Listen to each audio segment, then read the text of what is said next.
lagi misalnya ke Chengdu atau dia mesti Beijing ya Pak, ke banyak Nanning dan lain-lain gitu. Nah, kenapa kemarin juga kita bantu karena waktu itu di bulan September dan Oktober biaya transportasinya masih mahal.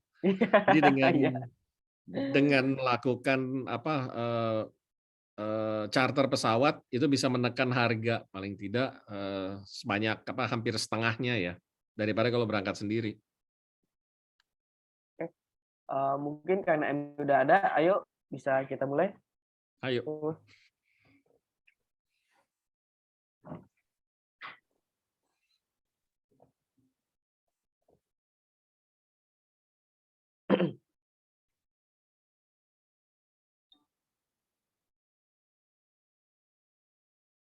Suaranya nggak terdengar.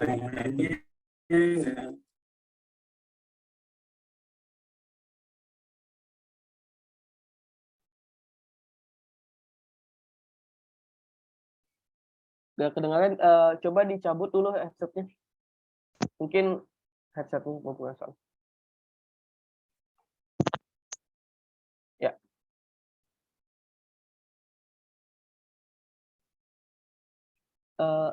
Ratu nggak ada suaranya, masih belum ada suaranya.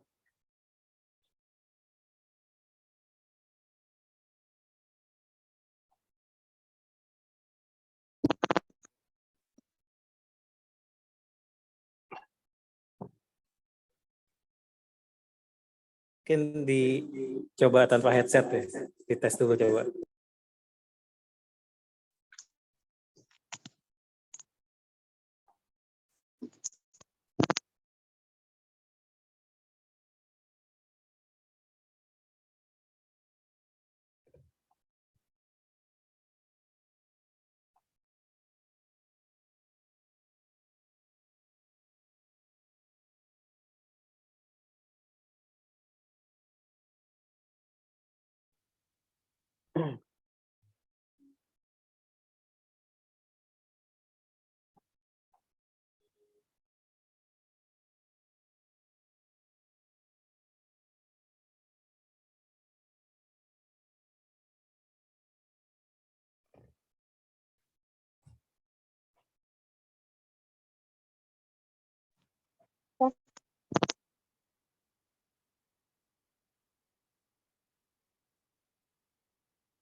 Halo Mbak Ratu, belum ada suaranya. Halo. Nah, udah ada. Ayo. Ya. Bisa dimulai? Ya, baik. Bismillahirrahmanirrahim. Assalamualaikum warahmatullahi wabarakatuh. Selamat siang, selamat pagi, salam sejahtera untuk kita semua. Shalom, Om Swastiastu, Namo Buddhaya, salam kebajikan. Yang terhormat Profesor Insinyur Johnar Sitompul MSc PhD, yang terhormat Bapak Dino Kusnadi, serta yang terhormat Bapak Ibu juga rekan peserta kuliah umum pada pagi hari yang berbahagia ini. Alhamdulillah, puji syukur kita panjatkan karena berkat rahmatnya kita masih bisa berkumpul untuk bersama-sama menimba ilmu dari para narasumber yang luar biasa yang telah menyempatkan waktunya untuk datang ke sini. Semoga kuliah umum ini akan sangat bermanfaat dan kita tetap sehat selalu agar dapat bertemu di acara kuliah umum yang selanjutnya. Acara ini merupakan acara pertama dari serangkaian kuliah umum yang telah dilaksanakan sebelumnya juga, yang dilaksanakan oleh FPCI dari Universitas Satya Negara Indonesia. Kuliah umum kali ini mengusung tema Dinamika Kebijakan Luar Negeri Tiongkok di Indonesia. Mari kita awali acara ini dengan membaca doa menurut agama dan kepercayaan masing-masing. Berdoa dipersilakan.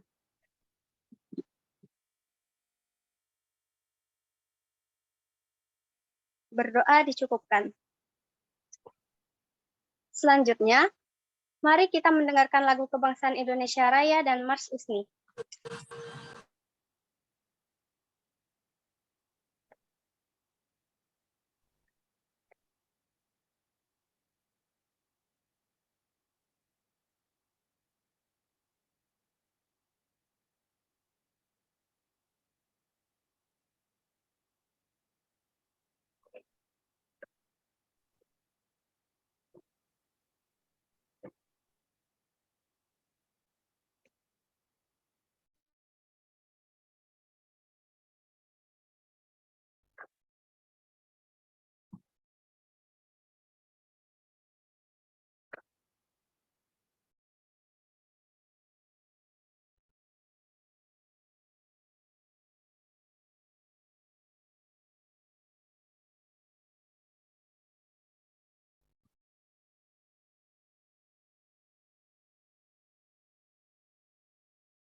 Baik, mari kita lanjutkan.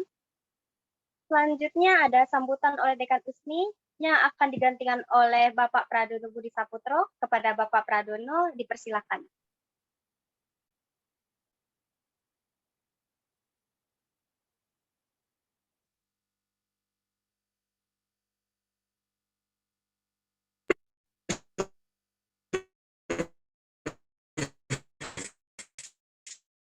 Baik,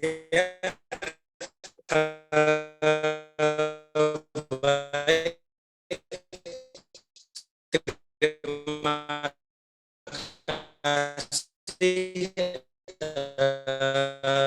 Ratu.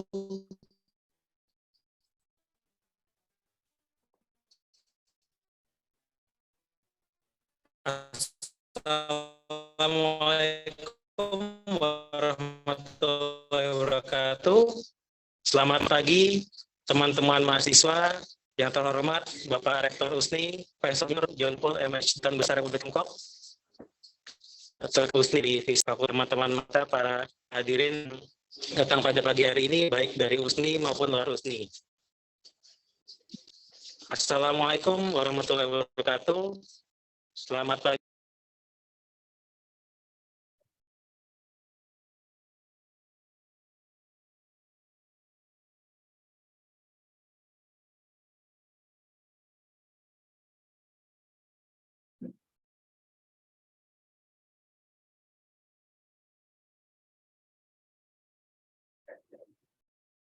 Oke, pada pagi hari ini, Kamis 17 November 2020, sesuai jadwal kita akan mengikuti kegiatan kuliah umum bertajuk Dinamika Kebijakan Luar Negeri Tiongkok di Indonesia yang akan dibawakan oleh Bapak Dino R. Kusnadi, yaitu Wakil Kepala Perwakilan Kedutaan Besar Republik Indonesia di Beijing, Republik Rakyat Tiongkok.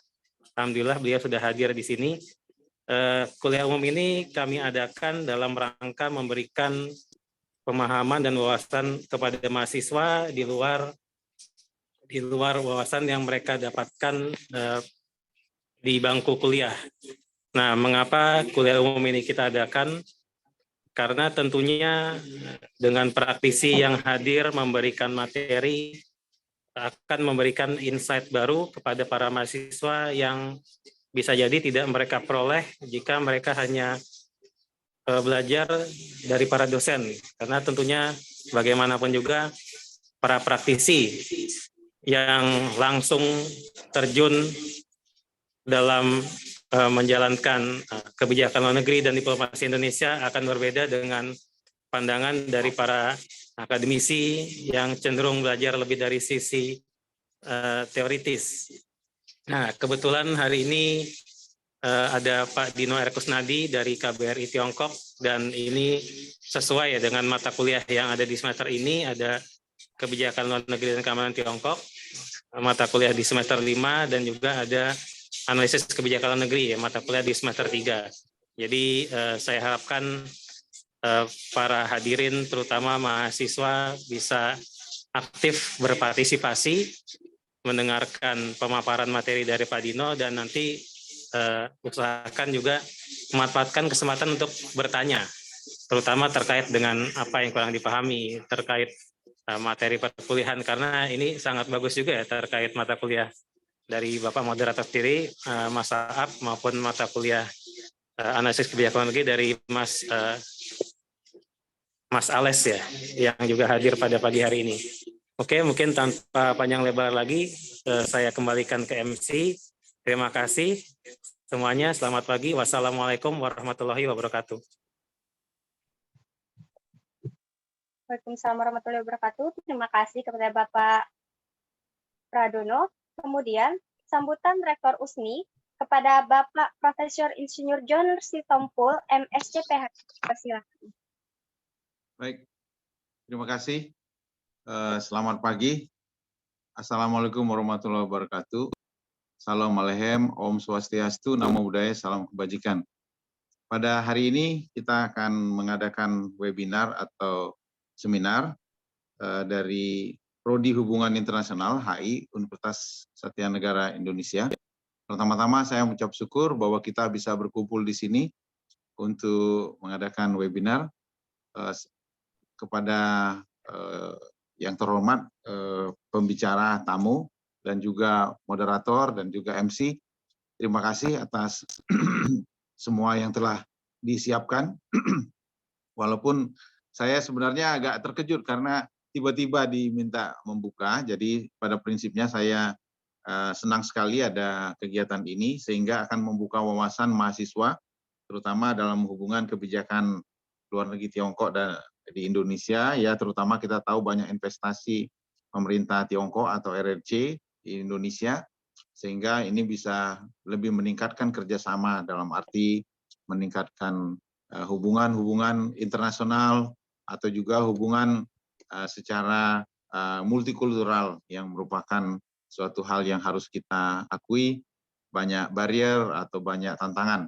Untuk itu, tanpa banyak pidato yang panjang, saya mengucap terima kasih kepada panitia dan juga kepada semua peserta, kepada pembicara tamu atas kegiatan ini. Semoga kegiatan ini meningkatkan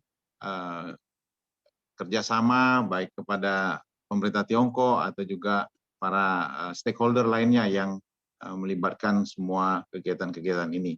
Terima kasih. Untuk itu saya ucapkan terima kasih sekali lagi kepada peserta yang telah hadir. Dengan ini saya buka secara resmi. Terima kasih. Wassalamualaikum warahmatullahi wabarakatuh. Selamat pagi kepada semuanya. Terima kasih. Waalaikumsalam warahmatullahi wabarakatuh. Terima kasih kepada Bapak Rektor. Selanjutnya, memasuki acara inti, yaitu pemaparan materi oleh narasumber sekaligus diskusi dan tanya jawab yang akan dipandu secara langsung oleh moderator. Sebelum itu, perkenankan saya untuk memperkenalkan sedikit mengenai moderator kita hari ini. Moderator kita kali ini adalah Bapak Muhammad Abdurrahim, SIP LLM. Beliau adalah dosen serta program studi ilmu hubungan internasional dari Fakultas Ilmu Sosial dan Ilmu Politik Universitas Satyanegara Indonesia. Beliau telah mengemban pendidikan di S1 Hubungan Internasional Universitas Muhammadiyah Yogyakarta dan juga telah berhasil mengemban pendidikan di S2 Hubungan Internasional Jilin University Tiongkok. Kepada Bapak Muhammad Abdurrahim dipersilakan. Oke, terima kasih untuk MC atas perkenalan singkatnya kepada saya. Materi dan lebih baik kita perkenalan dulu dengan Pak Dino. Pak Dino merupakan Deputy in Chief Mission dari Kedutaan Besar Indonesia di Tiongkok, yang mana beliau merupakan sama seperti kebanyakan yang ikut di sini, juga merupakan lulusan dari hubungan internasional dari Universitas Parahyangan.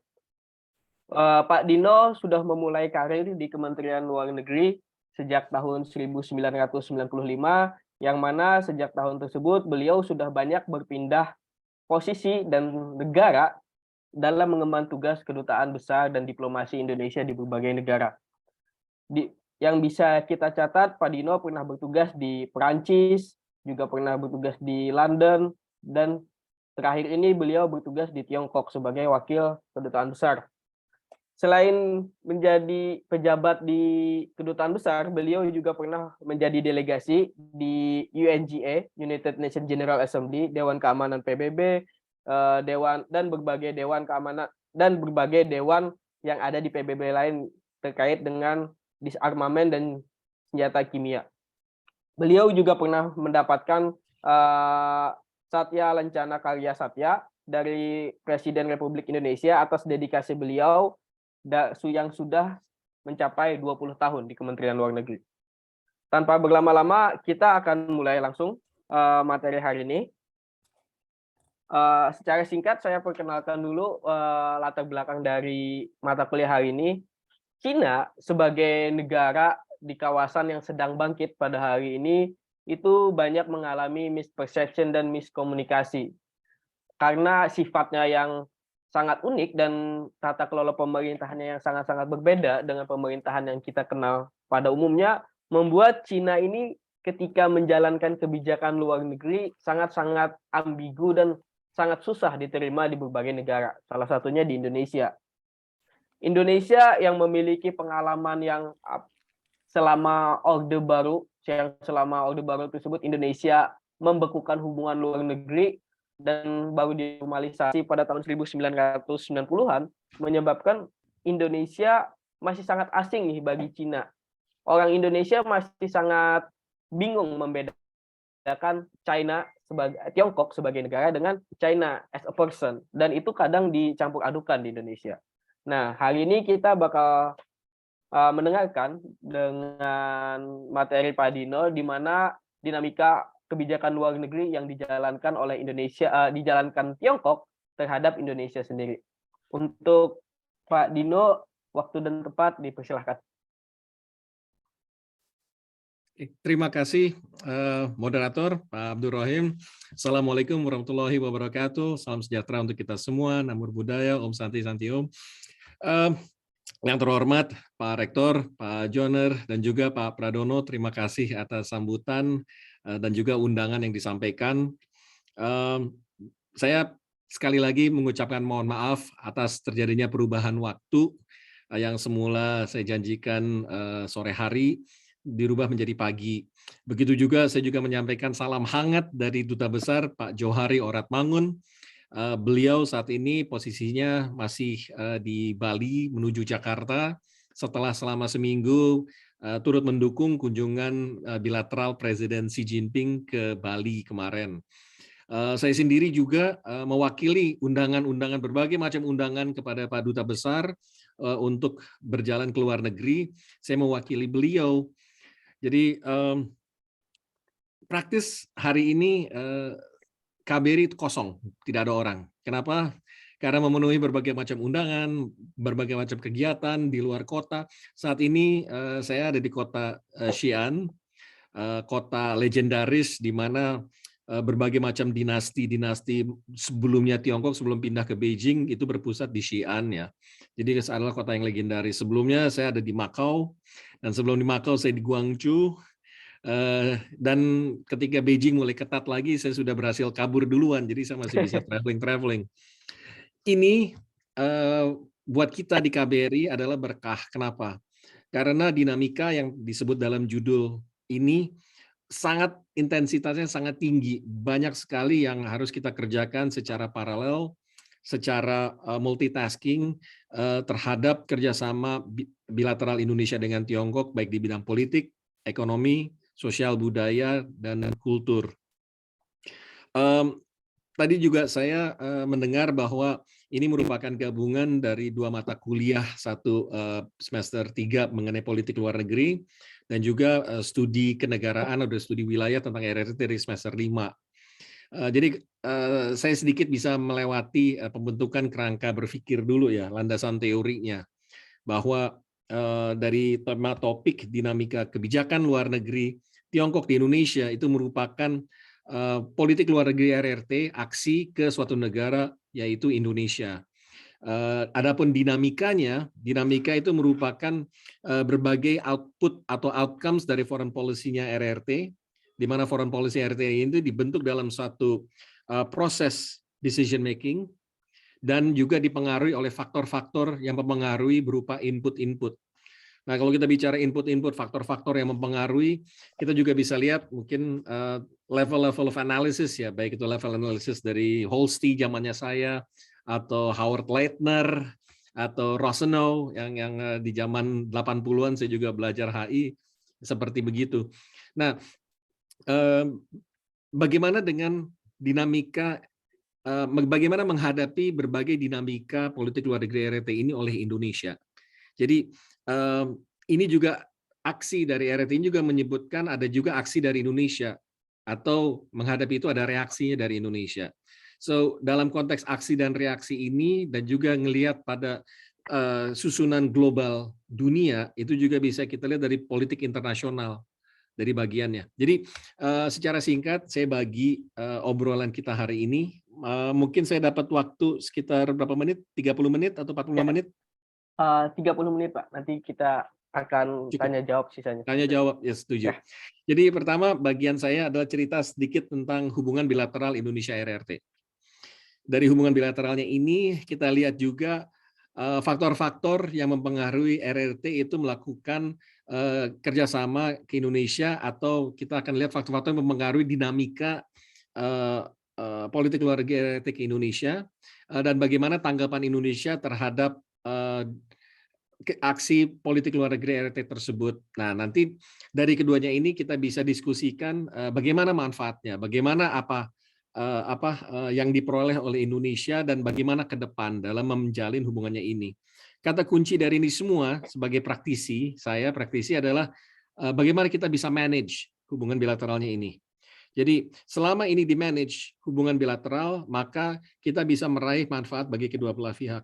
Kedua, selain memanage itu adalah bagaimana kita memperoleh nilai tambah. Jadi dengan kata lain, hubungan bilateral yang semakin akrab, yang semakin intens, yang semakin tinggi, itu sudah pasti akan menciptakan masalah-masalah yang harus kita manage. Contoh misalnya, saya tanpa berpretensi, hubungan bilateral Indonesia dengan RRT, yang merupakan dua kekuatan ekonomi dengan ekonomi yang besar, mungkin intensitasnya akan berbeda antara hubungan bilateral antara negara Fiji dengan Vanuatu misalnya. Dan bagaimana konstelasinya mereka. Tanpa bermaksud memperkecil dengan bandingan seperti tadi, tapi kita bisa lihat intensitas dan masalah yang harus dihadapi jauh lebih pelik ya. Nah, untuk itu saya mulai sedikit saja dulu dasar mengenai bagaimana perkembangan terakhir hubungan bilateralnya kita. Satu, hubungan bilateral kita didasarkan pada hubungan bilateral yang berumur sudah 72 tahun saling pengakuan pada tahun 1950. Dalam perkembangan hubungan bilateral 72 tahun ini memang terjadi dinamika yang naik turun. Pada saat awal-awal nation building kita saling mengakui kemerdekaan Indonesia maupun juga dengan RRT, kita sempat sangat dekat dengan menjalin deklarasi Bandung lewat konferensi Asia Afrika dan mendapat dukungan dari RRT saat itu. Presiden Soekarno juga dalam hal membuat manifest Nasakomnya itu diinspirasi ketika Soekarno melakukan kunjungan 2 minggu di RRT pada tahun 1956. Dengan Chu Enlai itu sangat bersahabat dan saling berkunjung Soekarno dan banyak terjadi diskusi mengenai anti kolonialisme, bagaimana invigorate negara-negara kolonial menjadi merdeka dan menjadi inspirasi pada banyak negara-negara di Afrika. Seringkali kepemimpinan Indonesia dengan RRT kerjasama saat itu sangat harum namanya di luar negeri, seperti di Yugoslavia saat ini, itu orang pasti tahu Soekarno, ke Aljazair, terus kemudian ke negara-negara Afrika, itu banyak sekali apresiasi kepada Indonesia karena menginspirasi mereka untuk merdeka lewat konferensi Asia Afrika. Dunia politik juga terjadi kalau saya ngelihat dalam hal barometer atau dalam hal keseimbangan, kadang-kadang kita suka ke kiri atau suka ke kanan, tapi memang bagi Indonesia sejalan dengan pencanangan awal, politik luar negeri kita selalu bebas dan aktif. Nah, bebas dan aktifnya ini itu ditumbuhkan lewat persaingan global saat itu antara Amerika dengan Uni Soviet, sehingga kita bermilih jalan tengah yang mengayuh di antara dua karang harus jaga. Nah, dalam hal kita menjaga ini di tengah tidak serta-merta selalu bisa di tengah ya. Kadang-kadang kita juga melihat perkembangan dunia dan jika kita terbawa itu kadang-kadang suka condong ke kiri dan ke kanan. Itu penjelasannya saya dinamika, maka ketika tadi disebutkan antara tahun 1966 sampai tahun 1990 dari pihaknya RRT itu menyebut bahwa saat itu Indonesia memerlukan me time. Dengan melakukan me time-nya itu dipahami sama RRT, ya udah punya masalah dalam negeri, silakan selesaikan masalah dalam negerinya dulu sehingga istirahat dulu dalam hubungan bilateral. Namun dinamika hubungan bilateral ini juga terjadi normalisasi hubungan secara resmi, normalisasi dalam 1990 sejalan juga dengan berkembangnya kawasan ASEAN yang damai, stabil dan didorong oleh rasa spirit kerjasama. Dinamika ASEAN itu juga merupakan salah satu profil politik luar negeri kita yang ingin mengamankan kawasannya kita dari kita untuk kita. Jadi dengan munculnya 1967 ASEAN, yang sebagian besar di situ juga adalah negara-negara yang bersahabat dengan negara Barat, itu melakukan kerjasama mengelola wilayah. ASEAN 1967 akhirnya berkembang menjadi 10 di periode berikutnya, tapi Sebagian besar negara ASEAN juga melakukan normalisasi dan peningkatan hubungan dengan Tiongkok pada tahun 1989 dan 90 juga. Nah, mulai dari situ mulailah berkembang terus hubungan bilateral maupun regional dengan ASEAN. Tahun 2002 ASEAN dengan RRT mulai meningkatkan hubungan lewat FTA Free Trade Agreement ya, perjanjian Free Trade Agreement itu sudah mulai dirintis tahun 2002, tapi 2011, maaf saya sudah lupa, itu baru mulai berlaku Free Trade Agreement antara ASEAN dan Cina 2011 atau 2012 saya lupa, dan dicanangkannya di kota Nanning. Nah, dengan adanya Free Trade Agreement ini, mulailah intensitas hubungan kita didorong dengan kerjasama ekonomi itu berlipat-lipat dan berjalan dengan secara cepat. Bagi Indonesia pun tahun 2003 itu sudah ada perjanjian kerjasama di mana Indonesia dan RRT menjadi negara strategic partnership. Jadi kemitraan strategis kita di 2003. Terus kemudian ditingkatkan lagi di 2013 menjadi Comprehensive Strategic Partnership. Nah,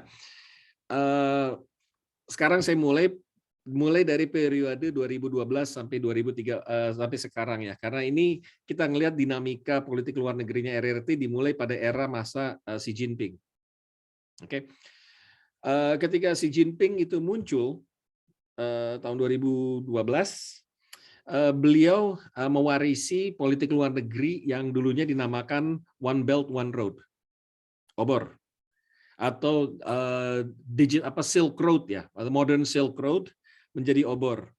Nah, akhirnya ini sama Pak Xi Jinping dirubah lagi menjadi Belt and Road Initiative. Belt and Road Initiatives ini sebenarnya diinspirasi oleh jalur sutra masa lampau yang berjalan dari kontinen Tiongkok menuju ke kontinen Eropa Timur lewat Asia Tengah, lewat bekas Uni Soviet, terus kemudian sampai ke Eropa yang menginspirasi perdagangan global masa lampau. Nah, salah satu inisiatif dari Presiden Xi Jinping ini setelah dia menjabat, dia melakukan kunjungan ke Indonesia 2013. Itu sekitar bulan September atau Oktober, dan dalam pidato Presiden Xi Jinping kepada DPR kita, di situ salah satu inisiatifnya dia meluncurkan gagasan Maritime Silk Road. Nah, dari Maritime Silk Road-nya ini, itu artinya sudah bukan kontinental lagi, tapi lewat jalur laut yang menuju ke Timur Tengah dan juga ke Eropa, lewat jalur maritim. Nah, Maritime Silk Road kemudian itu menjadi Belt and Road Initiative secara keseluruhan pada saat Presiden Jokowi melanjutkan dari Presiden SBY dalam Comprehensive Strategic Partnership dengan Tiongkok ini, itu memiliki visi dan prioritas bagaimana membangun Indonesia.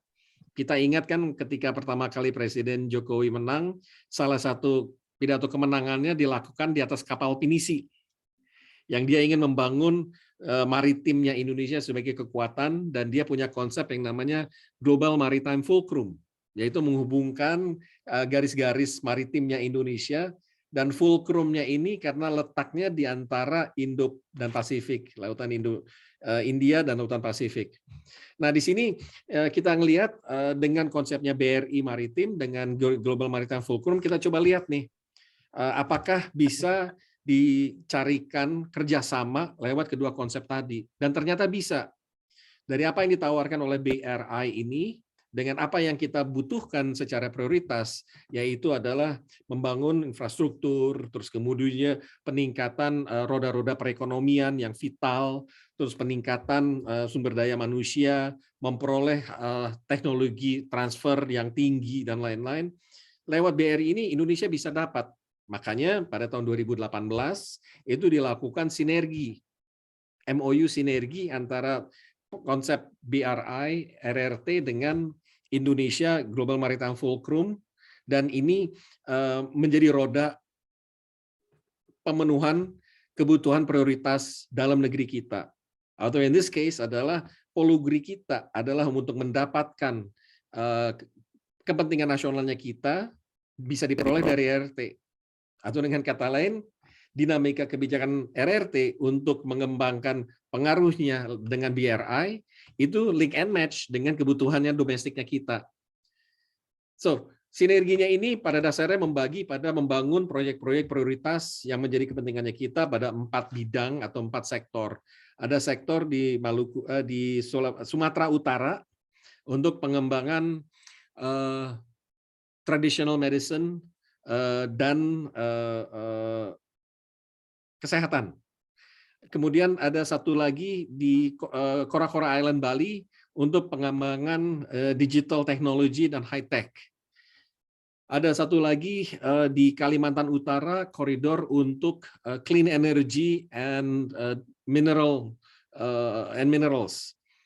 Ada satu lagi di Sulawesi Utara sebagai hub untuk Pasifik, koridor Pasifik, Sulawesi Utara. Nah, dari keempat hub ini itu diprioritaskan untuk kerjasama dan juga pengembangan wilayah-wilayah yang berada di luar dari pengembangan ekonomi kita, dan itu terus berjalan. Selain itu juga ada beberapa proyek-proyek prioritas di luar dari koridor tadi yang kita juga bisa pahamin, misalnya kereta cepat. Misalnya juga ada soal pengembangan upstream ekonomi kita yang dikelola, yang diolah menjadi bernilai tambah terhadap mineral-mineral kita. Ini semuanya akan nyambung ya. So, ini akhirnya sinergi dari segi kepentingannya BRI yang dicanangkan oleh Xi Jinping dan menjadi kebutuhannya dari kita. Kita loncat sekarang dari hubungan yang sudah terus berjalan dan akrab dan ini, tibalah COVID yang akhirnya memporak-porandakan pergerakan kita semua yang diperkirakan juga akan menurunkan kinerja ekonomi. Tapi di luar tadi, justru kerjasama ekonomi ini masih tetap menjadi pengikat kerjasama yang erat kita dengan RRT. Bisa seluat data-data ekonomi ya. Pada tahun 2021, tahun yang lalu, ini merupakan tonggak baru dalam hubungan ekonomi kita dengan RRT. Pertama, hubungan total perdagangan Indonesia RRT itu sudah melampaui batas psikologis 12 digit nilai totalnya. Menurut data China Custom, nilai total perdagangan kita 2021 adalah 124 billion US dollars. 124 billion US dollars itu memang merupakan nilai tertinggi Cina sebagai mitra dagang Indonesia untuk beberapa tahun. To put it into perspective, tahun 2020 sebagai sebagai mitra dagang terbesar pula RRT, angkanya pada tahun 2020 itu hanya 78 billion US dollar. So with a 58% increase, it became 124 billion. Fantastic. Kalau menurut saya, karena untuk meningkat nilai perdagangan itu, you have to see kenapa itu ke sana. We'll get to that. Poin yang kedua yang menurut saya juga fantastis, hubungan kedua negara ini secara bilateral dagang itu berimbang. Sangat berimbang. Jadi kalau ada orang negatif secara omong kosong ngomong, wah kita dijajah dengan Cina, it doesn't make sense. Hubungan dagang kita tuh berimbang. Berimbangnya tuh begini. Pada 2020, hubungan perdagangan kita yang tadinya defisit itu semakin lama semakin berkurang. 2020 defisit kita sudah mencapai 4 billion US dollars. That was our deficit 2020 ya.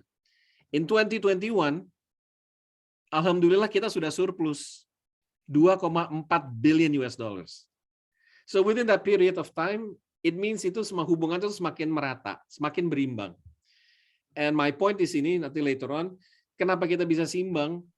Kita menyadari bahwa hubungan bilateral kita kalau dikelola dengan baik, dijaga dan di-manage, itu bisa complementary sifatnya. Saling melengkapi, saling membutuhkan, dan ini yang dikatakan jargon win-win adalah di sini Indonesia menang, meskipun itu juga Tiongkok juga mendapatkan keuntungan di sana. So, inilah dinamika yang dijawab dengan reaksi kita, yang dikelola dengan baik, yang akhirnya juga bisa saling menguntungkan. Nah, kenapa ini bisa saling menguntungkan? kita juga ngelihat tadi saya sebutkan ada sinergi BRI dengan GMF kita. Salah satunya prioritasnya kita kan Presiden Jokowi bilang jangan deh cuman ekspor bahan mentah mineral, kalau bisa kita olah di Indonesia. Nah, setelah itu kita olah. Oh, satu hal dulu, Mas Moderator. Supaya saya bisa lebih ngomong bebas, bisakah sepakati kita menggunakan Chatham House Rules? Boleh, Pak. Oke, artinya obrolan di sini adalah untuk di sini sehingga saya lebih bebas. Tapi kalau misalnya mau dikutip, mohon dikutipnya ini juga tidak secara interior, tapi nanti bisa dipelajari lebih lanjut dari sumber yang lain ya. Oke. Jadi Chatham House Rules supaya saya bisa lebih bebas. Jadi gini, dari hasil sinergi itu salah satunya Cina yang tadinya membeli misalnya nikel kita aja.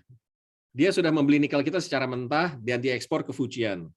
Nah, pada tahun 2018 kita melakukan sinergi, kita mengundang Tiongkok, invest dong, jangan cuma beli bahan mentah. Coba kamu bikin smelternya juga deh di dekat tambang-tambang tadi. Cina itu juga punya kepentingan. Kepentingan itu lagi nih. Selama ini Cina itu smelternya itu berada di pantai timur. Mas Rohim kan tahu kan di pantai timur itu di Fujian, Shanghai, yang lain adalah di situ. Si pengusaha-pengusaha besi di Tiongkok ini juga itu asal mulanya mereka dari pedagang besi tua sebenarnya. Tahun 80-an mereka pedagang besi tua, akhirnya mereka kembangin, mereka punya smelter, akhirnya mereka mengelola menjadi yang modern. Tapi saking mereka modernnya, itu ada muncul beberapa masalah. Smelternya mereka tuh sudah tua. Karena smelternya tua, polusinya juga tinggi. Polusinya tinggi ini juga berada di wilayah yang harga tanahnya mahal di pantai timur. Sehingga sudah tidak menguntungkan lagi. Mereka harus pindah lokasi supaya menguntungkan. Dan ditawarkan lokasinya adalah masuk ke pedalaman inner. Ke Xinjiang atau ke pedalaman-pedalaman yang memang ekonominya belum berkembang. Nah, kalau mereka investasi bikin smelter di pedalaman, akan ada extra cost. Satu, travel masuk ke dalam, habis itu keluarnya lagi. So, tawarannya dari Indonesia lewat sinergi tadi, udah deh, lu udah beli bahan mentah kita, kenapa lu nggak bikin aja smelter yang modern, yang hijau, yang bagus di Indonesia, you would cover the cost itu di situ, akan jauh lebih murah. Ya of course mereka mau. Di satu sisi mereka tutup smelternya mereka yang polusi itu dan dipindahkan ke Indonesia. Dan ketika dipindahkan Indonesia juga kita dibuatkan smelter yang green, yang hijau, yang ramah lingkungan. So that's the win-win dan itu yang dikelola gitu. Bukan tidak mustahil Cina mau membantu kita begitu aja, tapi kita harus ngelihat mereka kebutuhannya apa. Dan kebetulan di sini link and match. So in this case, investasi dimulai untuk bikin smelter 2018. Dibangun. Ketika itu dibangun kan itu memerlukan ahli orang yang bikin smelter dan itu dalam hal cepat. Makanya datanglah tenaga kerja yang dilakukan secara bergilir. Jadi mereka melakukan rotasi, 200 orang pergi masuk, habis itu 6 bulan ditukar lagi. Kenapa? Karena mereka kerja itu cepat untuk membangun. Sampai di tahun 2020 bagian finishing itu terganggu oleh COVID. Sehingga untuk mereka dilakukan rotasi mendapat perhatian yang besar dari orang-orang. Oh, meskipun jalanan ditutup, bandara ditutup, tapi tenaga kerja asing tetap datang berbondong-bondong gitu. Ya, yang mengumumkan itu nggak ngelihat gitu bahwa yang datang 200 ini di kedatangan kan. Coba mereka kameranya turun juga ke keberangkatan gitu. Yang berangkat pulang juga sama gitu jumlahnya. So, itu is more logic. Tapi my point adalah tahun 2020 si pabrik-pabrik smelter ini ada 2 atau 3 itu mulai berproduksi. As these smelter mulai berproduksi, ketika itu diekspor, nilai tambahnya kan berlipat-lipat gitu. Sebagai nilai tambah itu berlipat-lipat, makanya data 2021 ketika itu mulai berproduksi, kita udah mulai berimbang. Saya nggak bisa bayangkan nanti ini tahun 2022 nilai perdagangannya itu seperti apa. Yang justru yang saya takutin kalau kita nanti semakin untung besar, itu juga kita harus bisa ngimbangin. Tiongkok juga harus kita lah saling menguntungkan selama produknya itu efisien, tidak mengganggu atau bersaing dengan produk-produknya Indonesia, tapi yang justru dibutuhkan. Nah, yang kita butuhkan sekarang adalah kan produk-produk yang berkualitas tinggi, high end, high technology dan lain-lain. Ini sudah terbukti juga gitu dengan kereta cepat. Mas Rohim pasti tahu, kereta cepat CR400 yang dikirim ke kita itu adalah versi yang terakhir yang high end.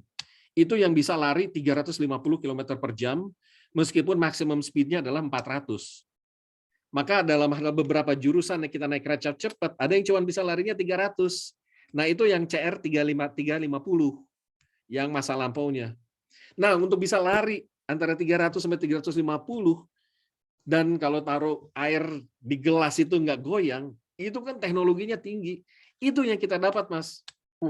Kita high-end technology di mana yang kemarin dalam ada yang nonton di TV di Bali pertemuan peluncurannya itu bahwa kecepatan yang 350-nya ini itu memerlukan titik komputer, pengawasan, checklist di stationnya itu yang sangat automated. That's the kind of technology that we get gitu. Kita sudah jago mengelola PT KI yang tadinya menjadi orang berbondong-bondong sampai ke atap, kan udah kita bikin civilized orang-orang kan dengan tiket bayar ini dan segala macam, kita udah di situ gitu. But having a computerized program yang ini itu that's something else. Itu adalah lompatan teknologi buat kita. Meskipun Jakarta Bandung, tapi it's worth it untuk nanti kita maju ke sana. So itulah nilai tambah yang bisa kita dapatkan. Mungkin waktu saya udah mau habis. Masih banyak lagi hubungan bilateral dari pertemuan Presiden Jokowi kita berkunjung ke bulan Juli yang lalu, itu merupakan apresiasi kepada kita bahwa Presiden Jokowi bulan Juli lalu ke Beijing adalah kunjungan presiden asing pertama bagi Tiongkok yang secara bilateral. Begitu juga kunjungan bilateral pertama Xi Jinping ke luar negeri adalah ke Bali. Waktu kemarin dia ke SCO itu dalam kunjungan multilateral memang, tapi untuk kita ini G20 itu adalah pertama penghormatan kepada Indonesia. Jadi signal-signal seperti tadi itu memperlihatkan sebagai penutup mungkin adalah dinamika kebijakan luar negeri adalah RRT membutuhkan Indonesia, di mana Indonesia juga membutuhkan RRT. Dalam hal dinamika ini harus kita kelola dengan baik supaya kita bisa mendapatkan manfaat. Kalau tidak dikelola dengan baik, banyak sekali contoh-contoh negatif yang terjadi. Tapi ini bisa berlaku dengan siapa saja negaranya. Karena Indonesia kalau menganut hubungan luar negeri yang bebas dan aktif, kita harusnya bisa bermain dengan siapa saja, selama itu bisa memberikan keuntungan bagi kepentingan nasional kita, memberikan nilai tambah, added value, dan berkontribusi terhadap kesejahteraan dan pembangunan di dalam negeri kita. So we play with everyone, as long as memberikan tawaran yang terbaik. Kalau ada kritikan, kenapa kita terlalu dekat dengan Cina? Saya bisa balas gitu. Lah, tawaran dari negara lain mana yang bisa menguntungkan? Kita pasti akan terima tawaran yang lebih menguntungkan. We ask for technology, we ask for transfer technology, we ask for capital, investment, dan lain-lain. Let's do it gitu. Nah, dengan Tiongkok, kebetulan sedang cocok. Tugasnya kita adalah kita kelola dengan baik, kita juga harus manage supaya itu bisa menguntungkan ke kita, dan terjadinya keseimbangan, kesinambungan yang lain ke situ. With that said, I think saya tutup sebagai practitioners, kita harus dewasa dalam melihat signal-signal bagi orang-orang yang berusaha untuk mengganggu hubungan bilateral yang baik dan menguntungkannya ini. Sebagai insan HI, itu sudah memiliki instrumen analisa yang baik dan juga bisa melakukan pendewasaan kepada masyarakat kita yang memang tidak memiliki latar belakang hubungan internasional. Untuk itu, terima kasih saya sampaikan atas kesempatan yang diberikan, dan saya tunggu diskusi-diskusi yang sangat tajam bersama teman-teman semua. Saya kembalikan kepada Pak Abdul Rahmin. Wassalamualaikum warahmatullahi wabarakatuh. Waalaikumsalam warahmatullahi wabarakatuh. Wah, ini dari pemaparan Pak Dino, materi yang insight yang sangat jarang nih ada kita dapatkan di media Indonesia atau konsumsi publik gitu. Bagaimana kerjasama Indonesia dan China ini udah sangat intens, dan ini bukan hanya berkaitan antara pemerintah dengan pemerintah, tapi terhadap bisnis juga kayak gitu. Saya baru melihat Pak, baru minggu kemarin ada laporan keuangan perkembangan ekonomi di Indonesia, itu wilayah dengan perkembangan ekonomi paling cepat mencapai 250% itu adalah Sulawesi Tengah, Pak. Yang di mana itu merupakan pusat smelter Morowali. Cina juga. Ya, di Sulawesi Tengah. Ya. Hal tersebut menunjukkan bahwa potensi ekonomi domestik itu sangat-sangat besar, ada spillover, ada keuntungan yang bisa dirasakan masyarakat langsung, mencapai sampai 250% peningkatan ekonomi terjadi di sana. Dan itu sangat jarang diketahui di masyarakat Indonesia. Mungkin sebelum kita pertanyaan dari teman-teman, saya ingin bertanya dulu, Pak, karena saya juga penasaran di sini nih. Kan kerjasama ini hak prerogatif moderator ya. Iya, karena ini mungkin Iya. saya keresahan beberapa orang Indonesia gitu, Pak. Saya melihat ketika Tiongkok ini melakukan kerjasama itu emang kesannya sangat menguntungkan, Pak. Misalnya dengan Australia. Australia itu menjadi negara pengekspor terbesar batu bara ke Tiongkok. Tetapi dengan tingkat ekonomi sedemikian rupa, keterikatan ekonomi sedemikian rupa, Tiongkok ini masih sangat susah diterima di Australia juga, Pak. Nah, hal tersebut juga berlaku di Indonesia dengan tingkat ekonomi sedemikian rupa, penerimaan orang Indonesia terhadap Tiongkok masih sangat-sangat susah kayak gitu. Ada nggak sih, Pak, usaha yang ingin dilakukan pemerintah Tiongkok dan Indonesia untuk memperbaiki citra-citra seperti ini kayak gitu? Karena saya berdasarkan tesis teman saya di Tsinghua pada saat S2, dia menjelaskan bahwa public diplomasi yang dilakukan Tiongkok itu emang sangat lemah dan ini membuat kebijakan dia kadang tidak efektif kayak gitu. Oke, bisa jawab, tapi memerlukan waktu agak lama juga nih. Ya. Kita bicara mengenai sentimen publik ya. Ya. Sentimen publik ini memang itu merupakan groupthink kelompok orang, dan memang untuk mempengaruhi satu kelompok ini juga memerlukan usaha yang keras, bisa membalikkan lewat satu masa yang dimana mereka juga merasa bisa saling diuntungkan.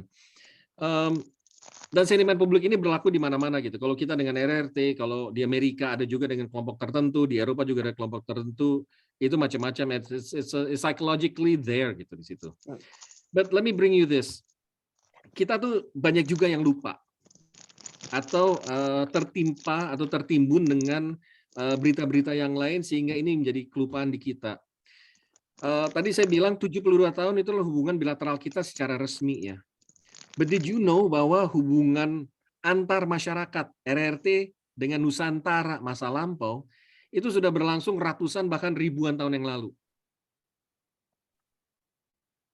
Itulah kenapa saat ini di Indonesia sebagai melting pot antara timur dan barat, banyak juga shared value, shared culture, dan shared know-how dari Tiongkok maupun dari India yang menjadi kekhasan Indonesia setelah bercampur dengan hal yang Indonesia. The day to day aja, yang what we eat, mulai dari makanan, mie, bakpao, terus kemudian masakan-masakan soto, itu merupakan inspirasi-inspirasi yang memang bisa dibawakan oleh Cina. Bahkan pakaian yang kita gunakan, batik aja, itu juga adalah shared values, karena Cina memiliki nilai sejarah yang jauh lebih tua mengenai tata cara membatik dari suku Miao. Bukan berarti bahwa kita mencontoh atau ini milik atau enggak, tapi bahwa di zaman yang masa yang lampau telah terjadi pertukaran budaya yang akhirnya budaya itu dikembangkan juga oleh kita dan itu menjadi shared values.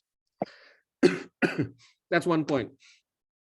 Tapi di masa saya di Beijing juga, saya berusaha mencari lewat narasi-narasi catatan sejarah lewat Profesor Su Liping dan juga dengan beberapa narsum yang lain.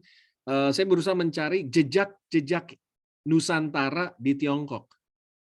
Jadi lewat narasi buku-buku Tiongkok, ada nggak catatan sejarah mereka tentang Indonesia?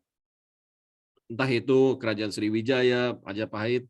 Dan along this way, I found a very interesting part yang dapat terkait juga dengan yang tadi saya katakan jalur rempah tadi. Ternyata rempah-rempah kita, sejak zaman dinasti Song yang berkedudukan di Xi'an, itu sudah mengenal rempah-rempah Indonesia. Dari sekitar 20-an rempah-rempah menjadi kebutuhan vital di RRT saat itu, at least 16 produk rempah-rempah itu berasal dari Indonesia di zaman dinasti Song.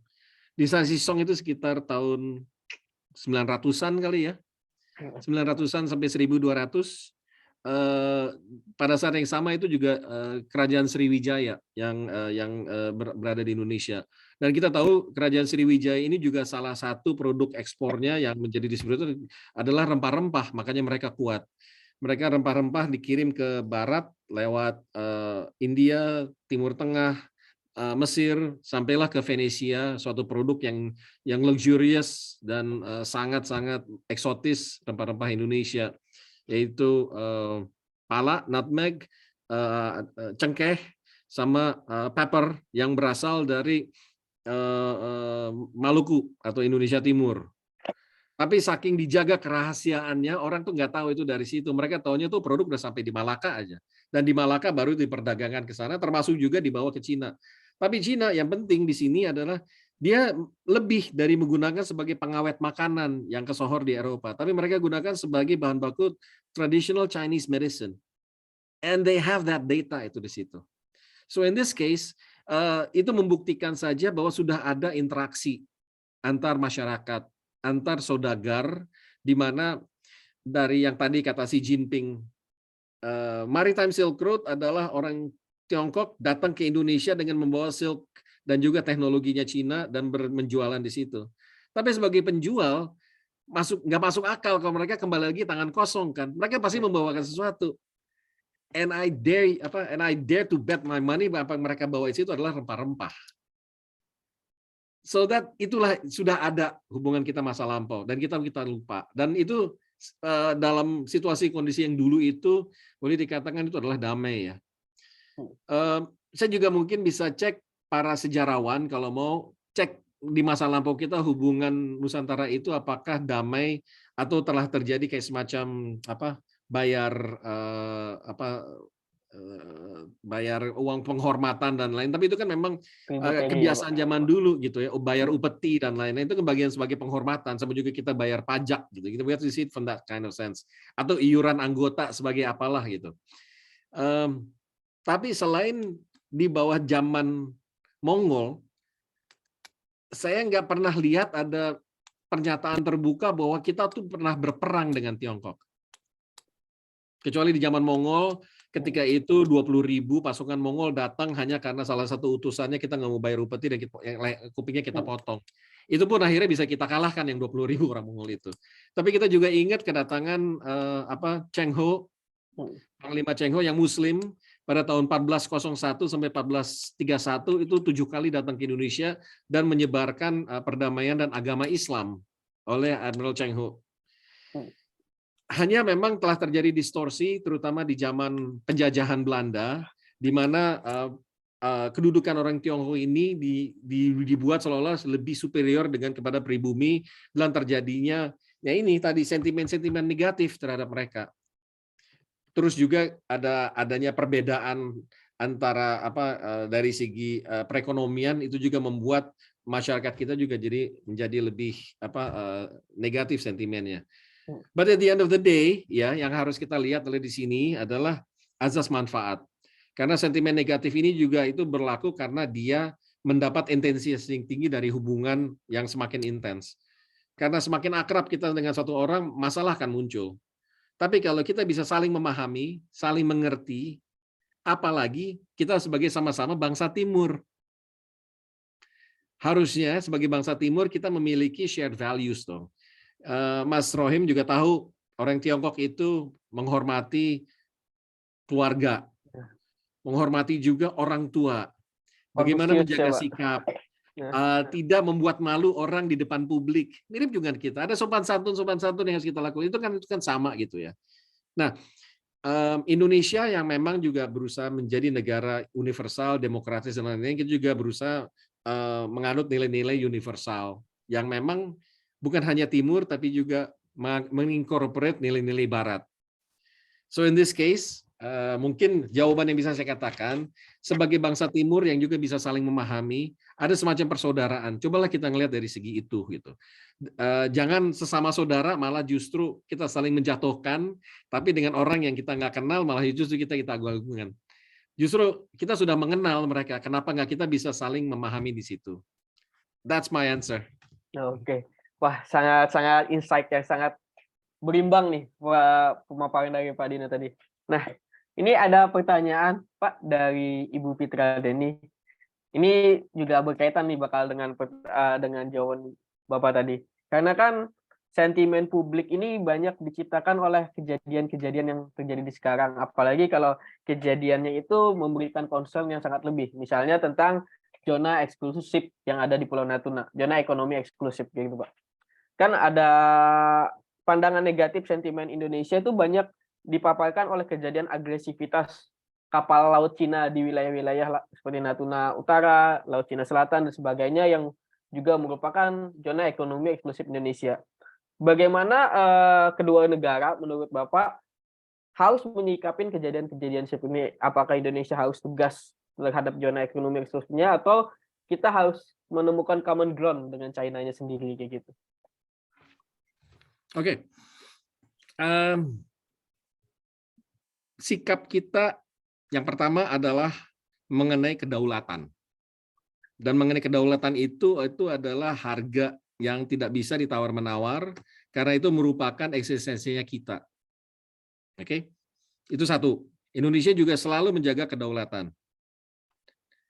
Dengan adanya sikap tadi, maka menjadi prioritas pada pemerintah Jokowi untuk memberesi overlapping claim Indonesia dengan negara-negara tetangga supaya tidak terjadi konflik-konflik atau apalagi friksi terbuka gitu ya. Bahwa isu perbatasan laut itu merupakan isu yang selalu berhubungan antar negara dan bukan aja di Indonesia. Tapi sudah berlangsung ratusan tahun di negara-negara lain dan itu selalu menjadi masalah. Amerika dengan Meksiko, Amerika dengan Kanada, Inggris dengan Prancis, Inggris dengan negara Skandinavia, di Jerman dengan negara Skandinavia, di selatan itu selalu menjadi masalah. Kenapa? Karena setiap negara memiliki overlapping claim dan kalau itu tidak dikelola dengan baik, maka yang overlapping claim menjadi konflik dan konflik itu akhirnya menjadi konflik terbuka dan akhirnya menjadi perang. So, kata kuncinya adalah bahwa itu masalah selalu ada dan tugasnya kita untuk kita kelola dengan baik dan setelah kita kelola dengan baik kita bisa mencari sesuatu yang menjadi stabil. That's one. Menghadapi dengan ZEE di sini, pertama Indonesia tidak memiliki overlapping claim terhadap teritorialnya kita. Dalam UNCLOS kita sebagai negara kepulauan archipelago, maka dari titik-titik terjauh kita 12 mil itu adalah territorial boundaries adalah kita. Itu harga mati. You violate that, itu jadi satu masalah. Sekarang di luar dari teritorial tadi ada yang namanya zona ekonomi eksklusif. Zona ekonomi eksklusif ini lebih jauh lagi, 200 mil keluar.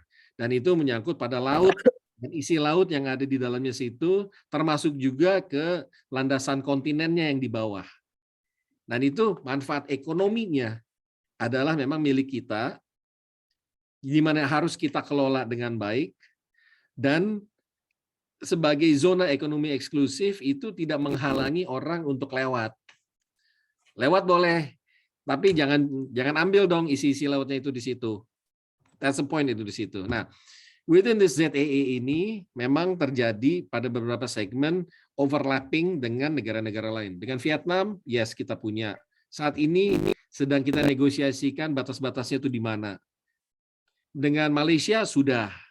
Dengan Brunei juga sudah. Dengan Singapura kalau nggak salah juga sudah. Nah dengan Tiongkok itu lewat klaimnya yang 9 garis Tiongkok, ini juga terjadi overlapping. Nah, dengan overlappingnya ini terjadi klaimnya Tiongkok juga sudah kita sikapi. Nah, dalam hal ini kita juga harus bijak. Bukannya kita tidak mau mundur. Dalam hal kebijakan ini yang satu, jangan sampai itu escalate menjadi satu yang terbuka hostilities dan sampai terjadinya konflik terbuka.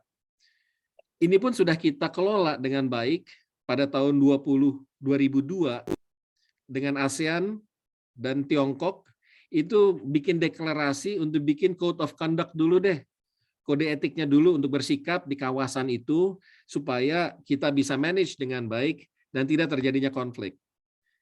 Memang selama 20 tahun terakhir ini si code of conduct-nya ini belum selesai-selesai juga setelah dideklarasikan, tapi sedang finalisasi pada pasal-pasal yang sangat alot.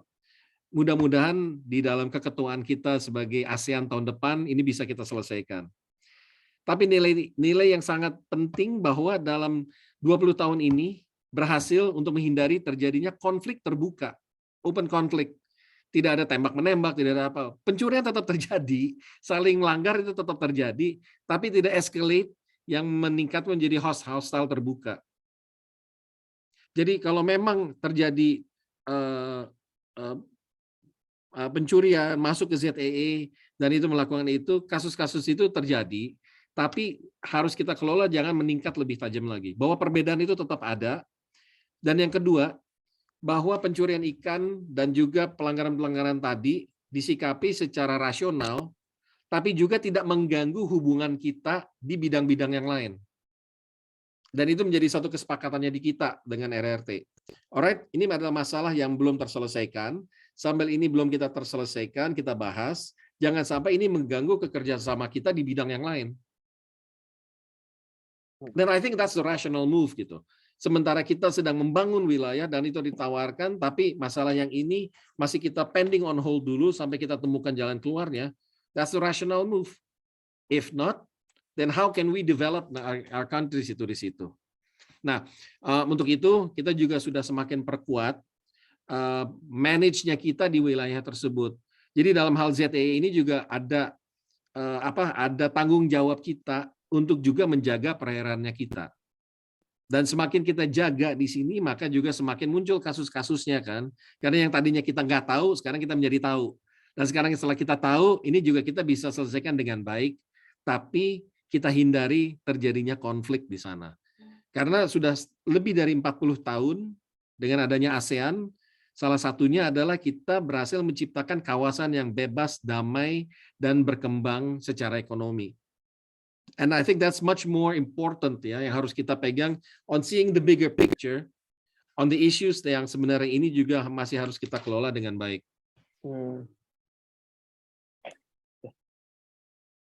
Oke.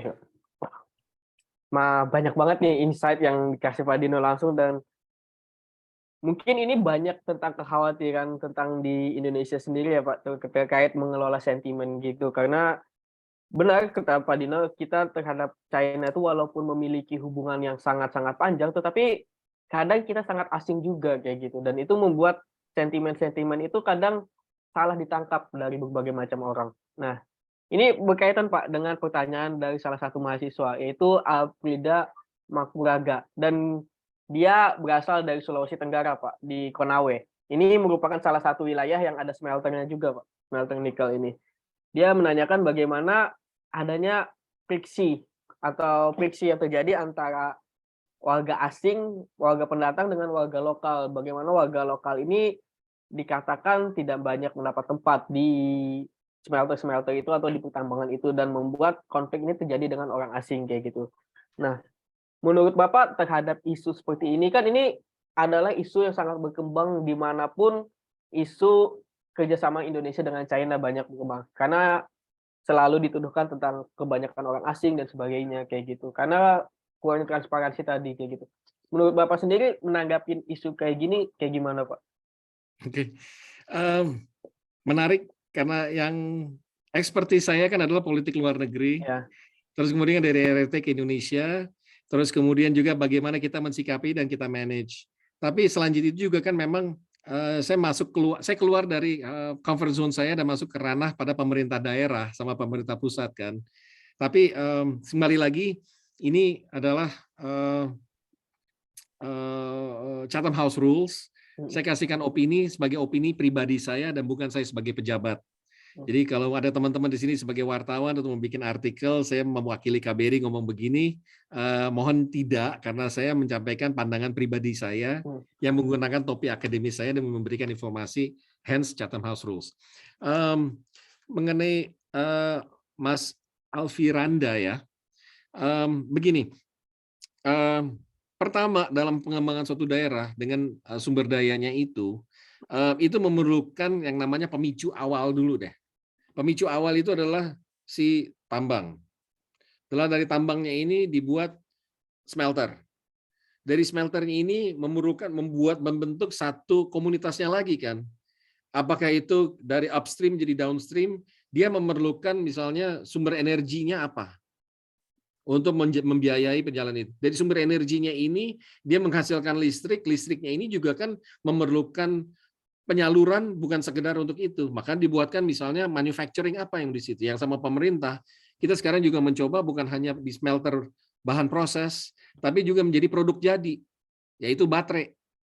Baterai untuk membuat keperluan mobil listrik yang saat ini diperlukan. Maka menjadi industri mobil. Maka nanti di sini juga memerlukan orang yang skilled. Bukan tenaga kerja asing, tapi juga mendatangkan sesama orang Indonesia kerja di situ yang skilled. Nah, kita juga harus bisa melihat pemerintah daerah. If I was pemerintah daerah di situ, saya bisa mengambil, mulai melakukan pendidikan masyarakat lokal situ, belajar tingkat tinggi. Tapi itu kan bukan bisa menjadi instan ya. Mereka perlu waktu untuk belajar. But at least itu bisa meningkatkan pendapatan daerah, mulai dari yang tadinya unskilled menjadi skilled, bisa masuk ke sektor-sektor jasa yang lain, yang bisa membuka usaha di situ. Bisa jasa retail, bisa jasa supply, bisa jasa servis perhotelan, bisa jasa servis restoran, bisa juga ke bidang pendidikan. Dan kalau memang dia bisa skill, dia bisa langsung juga sebagai tenaga ahli yang ada di perusahaan-perusahaan tersebut. Bangunan, orang semakin datang ke sana akan membuat bangunan, arsitektur, sipil, itu juga diperlukan orang-orang lokal. Ini sekarang bagaimana itu bisa ditangkap sama pemerintah daerah melihat peluang-peluang pada pengembangan kota. Tahun 90-an, dalam masa zaman saya kuliah, saya sering main main game namanya Civilization. Civilization ini adalah membangun dari satu titik yang dekat dengan sumber daya itu menjadi satu kota yang besar.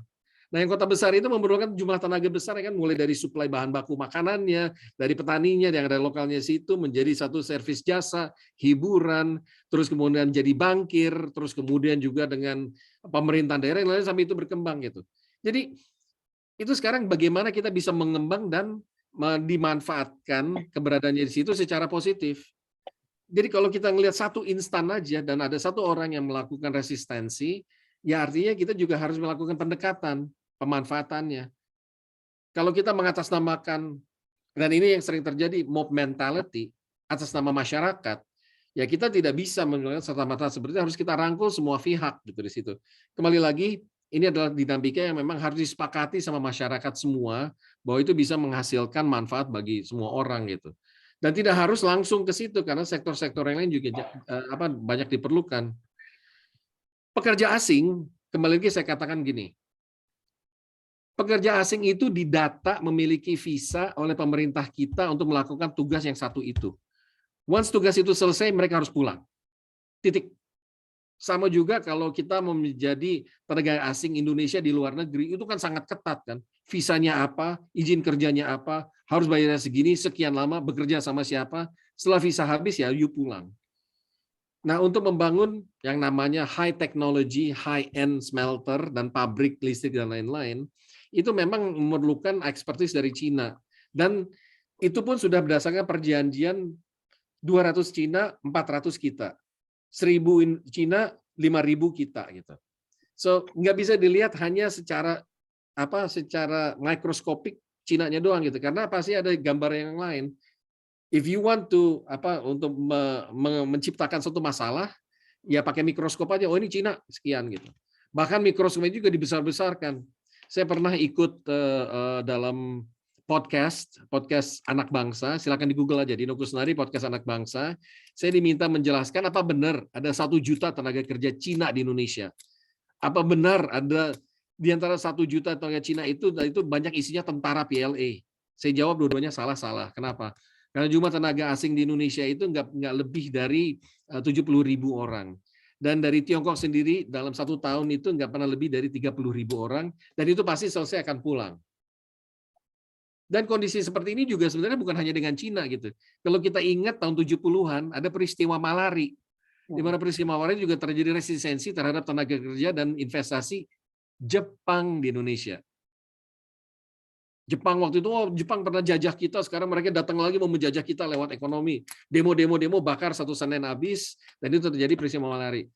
Nah sekarang setelah Jepang, kita pernah ada kerjasama dengan Korea. Korea waktu itu banyak sekali investasi dari segi manufaktur pakaian, sepatu, dan lain-lain. Oh, terjadi lagi kerusuhan yang ada di Kerawang pada waktu itu, mengganggu ini apa tenaga kerja lokal Kerawang itu tidak dapat, tapi tenaga kerja murah di bawah. Itu memang selalu muncul hal-hal seperti tadi. Tapi sebagai pemerintah daerah, kembali lagi, keyword adalah memanage gimana supaya manfaat ini dapat terasa dan disalurkan pada bidang-bidang yang sesuai dengan orangnya gitu. Dan ini memerlukan waktu, memerlukan pendidikan. So, di sini marilah masyarakat bisa saling jaga, bisa saling kritisi. Kalau memang ada kekurangan dari pemerintah, silakan kekurangan, tapi juga hindari kritikan-kritikan yang tidak berdasarkan fakta atau hanya didasarkan pada isu-isu sentimental dan bahkan boleh saya katakan sangat rasis ya. Oke, terima kasih untuk Pak Dino untuk karena di sini kan nih banyak mahasiswa yang udah sangat-sangat apa ya tertarik dengan isu yang kita bahas ini, Bapak. Mungkin ada karena ini adalah kesempatan yang sangat bagus untuk berkomunikasi langsung dengan praktisi. Di sini ada teman-teman yang ingin bertanya secara langsung dan ingin menyampaikan pertanyaannya secara langsung ke Pak Dino. Tidak lewat chat. Tapi saya sebelum yang itu, yang udah nulis duluan, saya hormati dulu ya.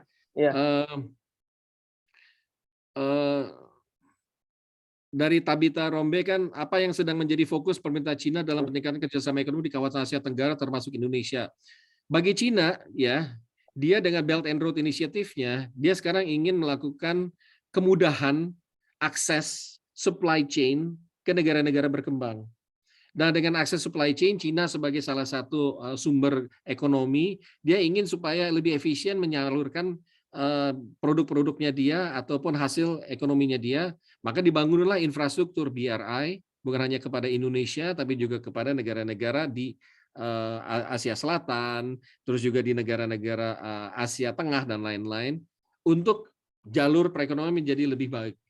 Kalau dulu ada jalur logikanya masa lampau jalur orang mau susah payah lewat caravan, lewat jalur sutra. Sekarang yuk kita bikin kereta cepat apa supaya arus perdagangan ini juga semakin cepat. Apalagi sekarang kita udah menghadapi digital ekonomi ya, yang orang pesan sekarang nanti sore harus datang gitu di situ tanpa harus kemana-mana. Tanpa ada infrastruktur yang baik itu sulit terjadi. Nah inilah yang saat ini dilakukan peningkatan kerjasama dengan terutama di Asia Tenggara oleh Tiongkok. Apalagi sudah ada hubungan sejarah yang sangat panjang antara Tiongkok dengan Asia Tenggara. Terus untuk Fitra udah ya, dari jawab yang saya ZEE tadi. Kurniawan juga tadi sudah sebagian saya jawab kenapa dari 70 menjadi 124 billion. Salah satu elemennya memang dari nilai tambah dari nikel tadi. Tapi kita juga kejatuhan durian runtuh dengan semakin banyaknya order batu bara.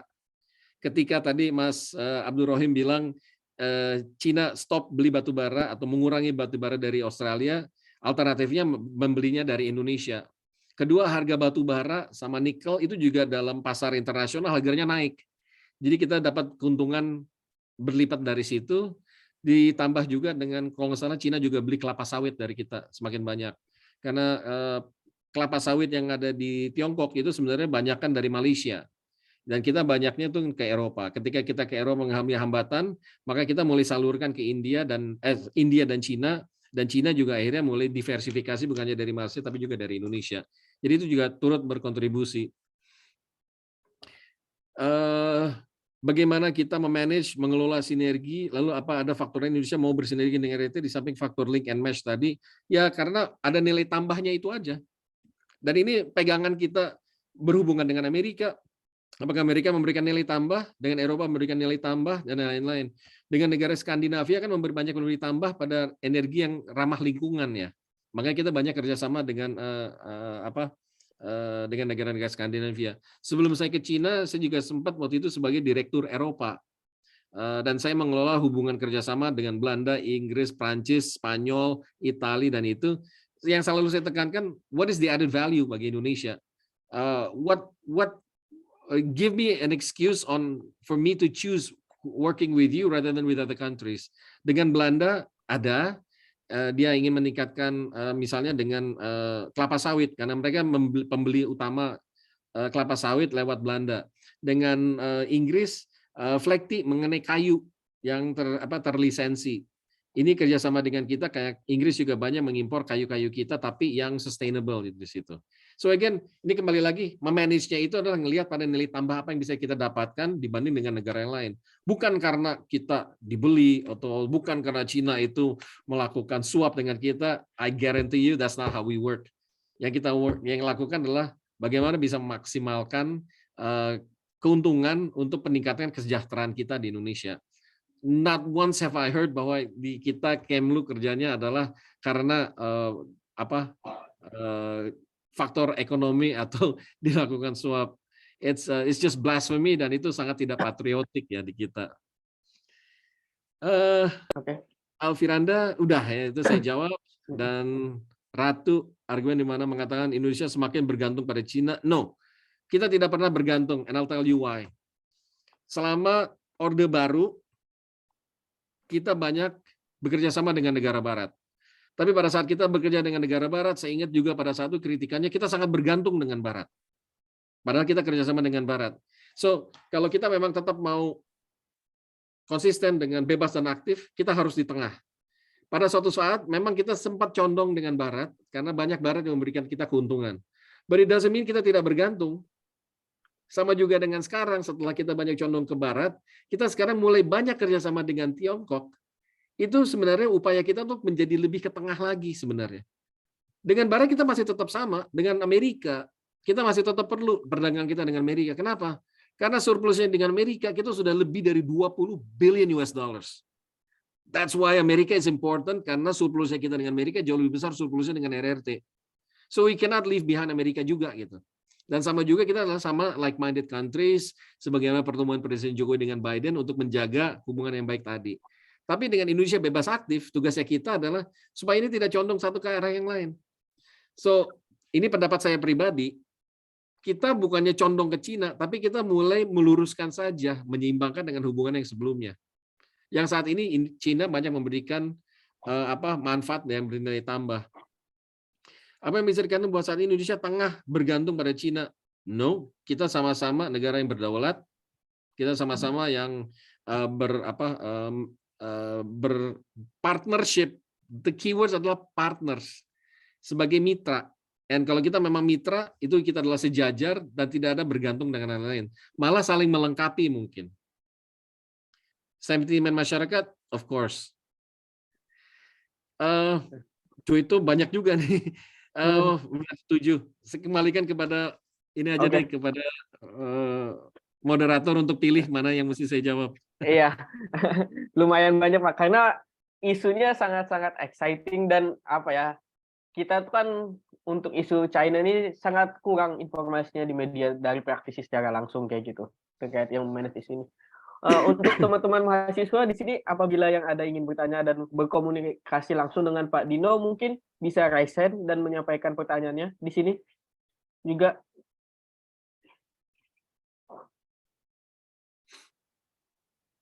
Halo, ada yang ingin langsung bertanya dengan Pak Dino, teman-teman? Kalau belum ada, saya jawab dulu, Roy ini, bahwa BRI yang menjadi strategi Cina itu merupakan sebagai rentenir dan menjadi untuk mensandera negara-negara ya. Kita ngelihat sekarang pengalaman sendiri aja deh dengan Indonesia. Apakah benar itu menjadi debt trap bagi kita?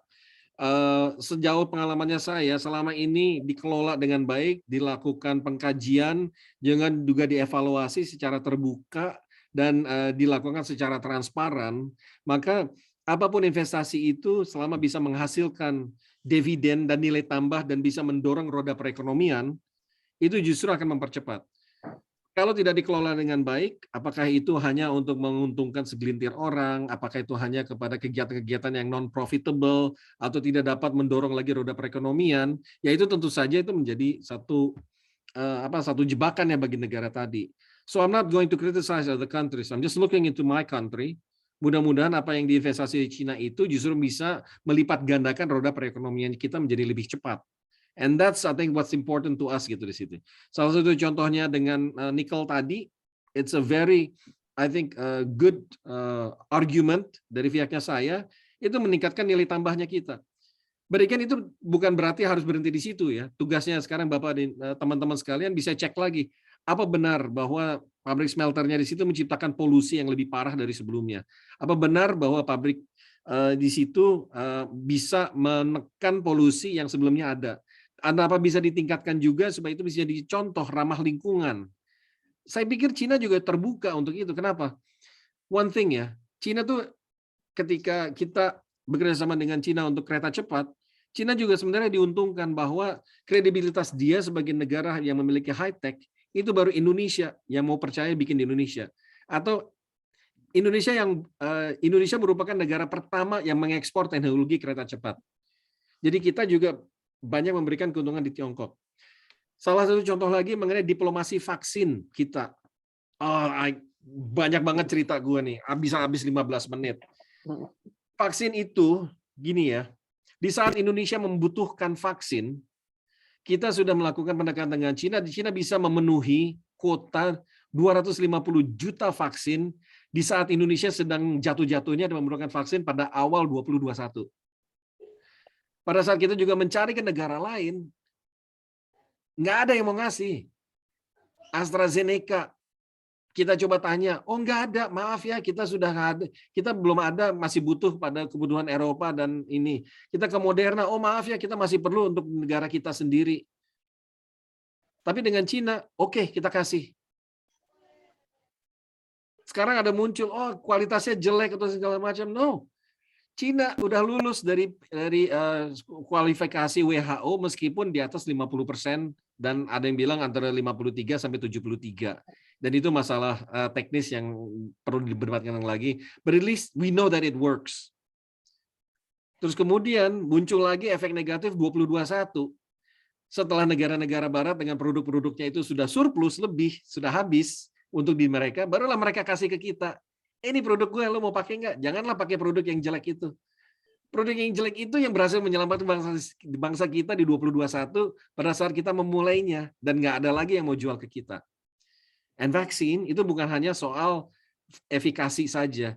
Once kita beli vaksin, itu memberikan kemudahan tubuh kita untuk menciptakan sendiri antibody by itself.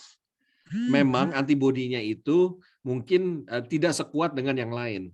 Tapi once we have the formula di dalam tubuh kita, itu bisa kita bisa melakukan produksi sendiri dalam tubuh kita. Hanya memang stamina kita juga harus kuat menghadapi COVID-nya ini. Jadi we can survive dengan vaksin dan punya di dalam kita, tapi kita harus jaga stamina dan kondisi tubuh yang baik. Makanya orang yang memiliki premorbid itu juga sulit untuk menghadapi karena yang diserang sama virus ini adalah kondisi lemah organ-organ tubuh kita.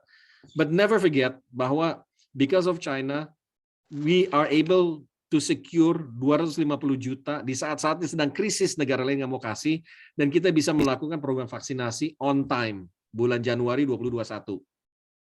Now, kenapa kita bisa dapatkan vaksin dari Cina? Karena Cina pada saat 2020 dia tidak mencanangkan program vaksin massal kepada seluruh masyarakatnya. If they do that, it means they need 2 kali 1,4 billion vaksin untuk seluruh vaksin Cina.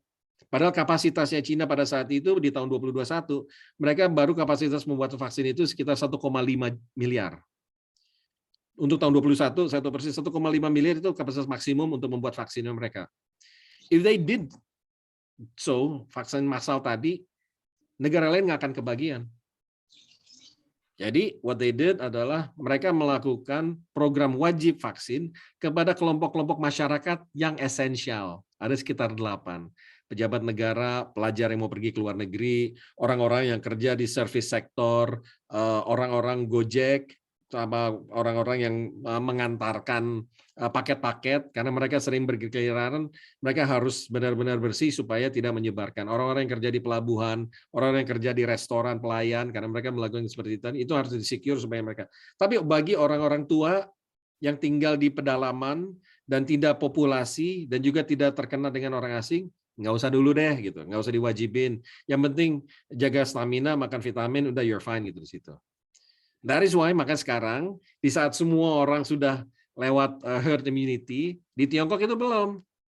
Dan mereka masih tetap memberlakukan zero COVID strategy supaya orang-orang yang tadinya nggak tervaksin ini atau yang sudah tua atau yang orang yang masih memiliki comorbid itu tidak terekspos.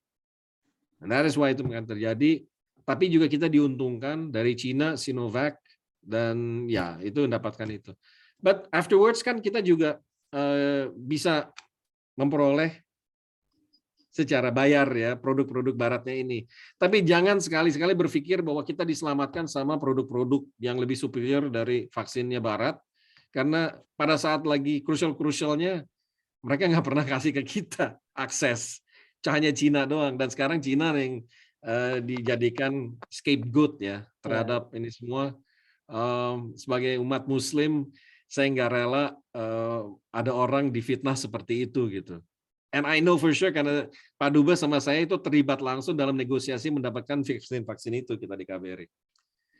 So that's a long story from a very short question. Karena mungkin orang Indonesia ini masih sangat-sangat asing Pak dengan China. Padahal itu adalah saudara dekat kita. Ya. Kalau nggak suka mie bakso, semua orang masih senang mie bakso kan. Oke, mungkin ada teman-teman di sini ada yang ingin bertanya langsung nggak untuk pertanyaan penutup untuk Pak Dino untuk kuliah umum hari ini? Ada yang ingin bertanya secara langsung dengan Pak Dino, teman-teman semua? Mas Aap, boleh saya sedikit? Oh, oke. Silakan Pak Mas Arianto untuk tanya langsung dengan Pak Dino. Bismillahirrahmanirrahim. Assalamualaikum warahmatullahi wabarakatuh. Waalaikumsalam warahmatullahi wabarakatuh. Salam Mas Adi. Swastiastu, Namo Buddhaya, salam kebajikan untuk. Yep. Yang saya hormati dan saya muliakan Pak Dino Kusnadi selaku praktisi ya, sudah sangat berpengalaman bagaimana menjalankan praktik-praktik diplomatik, khususnya mewakili Tiongkok dalam berbagai sektor. Kebetulan Pak Dubes, Pak Jo ya, beliau itu sering juga ngobrol dengan rekan-rekan akademisi ya di beberapa kampus Indonesia, termasuk saya juga. Kita sangat akrab dan saya terakhir ketemu beliau itu waktu beliau berkunjung ke Kementerian Pendidikan untuk memberi kuliah umum berkenaan dengan pembukaan Persatuan Mahasiswa Tiongkok sedunia ya. Saat itu memang lagi gencar-gencarnya. Nah, saya tertarik dengan apa yang disampaikan oleh Pak Dino Kusnadi tadi soal bagaimana ya menyeimbangkan arus informasi antara Tiongkok dengan Barat, karena itu sangat berat. Terus terang sangat berat. Tadi Mas Aap sebagai moderator sudah menyampaikan hubungan antara Indonesia dan Tiongkok selama kurun waktu perang dingin ya, tapi kita tidak akan terlalu jauh ke situ.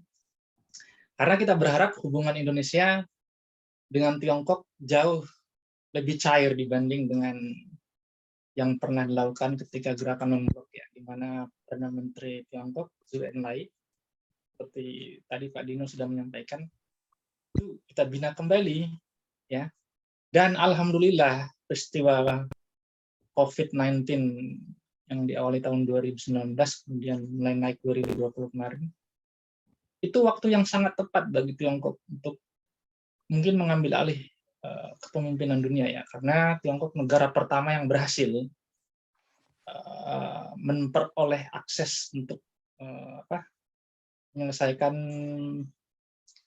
kasus virus ini ya, dan negara pertama yang berpengalaman untuk menyelesaikan kasus virus ini. Dan Pak Dino tadi sudah menyampaikan bahwa Tiongkok itu harus diapresiasi karena dia berhasil menyelamatkan hampir berapa persen penduduk dunia ketika virus itu mulai bangkit-bangkitnya ya. Barat ya lepas tangan karena memang ada persaingan produk vaksin ya, dan akses kita ke Tiongkok itu tidak akan terlalu sulit seperti di Barat karena di mana-mana AstraZeneca, Moderna itu sangat sulit ditemukan.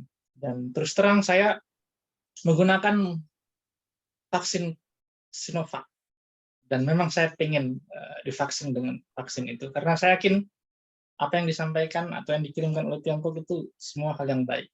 Cuman karena perimbangan informasi antara Timur dan Barat yang tidak sesuai ini, inilah tugas praktisi diplomat kita, entah dari Beijing Tiongkok, entah dari Jakarta Beijing atau sebaliknya. Ya, karena tugas Tiongkok ini berat. Dia memang sendiri di PBB melawan negara Barat yang sangat banyak dan saat ini memang sedang memimpin tatanan dunia. Jadi saya pikir kita akan mendukung apapun yang dilakukan oleh Tiongkok. Pak Ju, Pak Dubes itu sering mengatakan seperti itu. Kemudian Pak Dino Kusnadi juga, kita doakan mudah-mudahan semua acaranya lancar di sana dan seterusnya. Amin. Ya, ini hanya menekankan saja bahwa Pak Kusnadi tidak akan sendirian, karena kita juga akademisi akan memberikan semacam perimbangan informasi lah terkait kebijakan luar negeri Tiongkok di semua sektor, terutama kebijakan BRI tadi, Belt and Road Initiative, itu juga sangat penting untuk disosialisasikan ke semua negara Asia Tenggara, khususnya Indonesia, karena kita jalur terakhir yang dilewati oleh Tiongkok. Abad 21. Saya kira itu saja, saya tidak ada pertanyaan. Dan Terima kasih Mas Adi, very enlightening juga untuk saya. Terima kasih. Harusnya Mas Doni, Pak Kusnadi, selamat kerja. Mudah-mudahan seminar pada pagi hari ini memberikan insight yang sangat bagus. Nanti kemungkinan ada hari tanggal 20 November kita ada kongres Perhimpunan Kajian Keamanan Dunia. Sekalian mungkin sosialisasikan. Yang gini sedikit komen aja.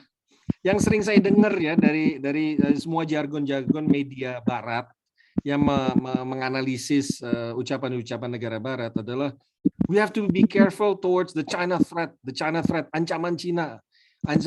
Tapi ketika saya bertanya, apa sih ancamannya Cina? What is the threat of China gitu di situ. Hasil pertemuan Biden dengan Xi Jinping itu menurut saya Biden adalah orang yang benar-benar lebih mengenal, tapi karena dia terbelenggu oleh game plan atau strategi Barat yang sudah ada, dia sulit juga keluar dari situ. Tapi terutama kan memang tetap dibilang bahwa China is America's biggest threat, atau now we are competitors di Cina, kita bersaing itu di situ. Tapi kan dalam bahasa Timur sebenarnya kita tuh kalau memang kita kerja dalam satu community, itu nggak ada yang namanya bersaing. Bersaing dagang, iya. Tapi bersaing antar negara, bersaing itu akhirnya nanti akan menciptakan zero sum game. Ada yang menang, ada yang kalah kalau kita bersaing kan di situ. Tapi kalau kita win-win community, di sini kita juga harus mencari saling menangnya itu di mana. Nah inilah makanya harus ada kelegowoan, juga harus ada kepintaran mencari perannya kita masing-masing itu gitu. Memang dalam dunia yang efisiensi kapitalistik Amerika, persaingan itu menciptakan efisiensi. Karena ada dua pihak yang bersaing, maka yang paling baik dan paling murah dia akan menang. Maka society, civilization akan muncul terus gitu, karena ada persaingan-persaingan yang sehat tadi. Tapi di sisi lain ada juga persaingan tidak sehat, dan ini yang sekarang terjadi gitu, bahwa Cina yang lebih efisien, Cina yang lebih efektif dan lebih murah itu berusaha disaingi dengan jargon-jargon Barat yang bilang bahwa mereka nggak akan kehilangan hegemoninya itu di situ. Nah, sama Biden dia udah mulai lebih jelas lagi bahwa oke, kita bersaing, tapi kita bersaing yang sehat, yang tidak muncul sampai ke sesuatu yang konflik. Dan menurut saya itu sesuatu yang lebih adem ya, bahwa mereka sekarang udah mulai berhubungan lagi daripada pada perang dagang yang merugikan kita semua. So in this case, mungkin kita di Timur sebagai sesama Asia, kita tetap menganut pada komunitas yang saling melengkapi, saling menguntungkan, dan hindari terjadinya persaingan, tapi kita lebih pada kooperatif kerjasama. Bahwa dalam dagang itu terjadi, ada, tapi dagang pun itu juga harus melihat ada manfaat. Kalau kita beli sesuatu ya karena kita beli itu kita perlu, dan memang mendapatkan harga yang murah dengan yang berkualitas tinggi. Itu kan yang kita pengen kan. Jadi ada bargain kita di situ. Begitu juga kalau kita juga jual harus yang bernilai tambah tinggi gitu di situ. Nah, inilah tugas-tugasnya kita di semua lini. Gimana bisa mendapatkan nilai tambah, gimana juga kita bisa mendapatkan perimbangan tadi, dan kita juga bisa meredam noise-noise yang memang dimunculkan hanya untuk menghambat hubungan daripada mengembangkan suatu hubungan. Saya appreciate dengan berbagai macam noise kita tentang kritikan-kritikan tentang Tiongkok ya, karena itu juga jadi mengingatkan kita.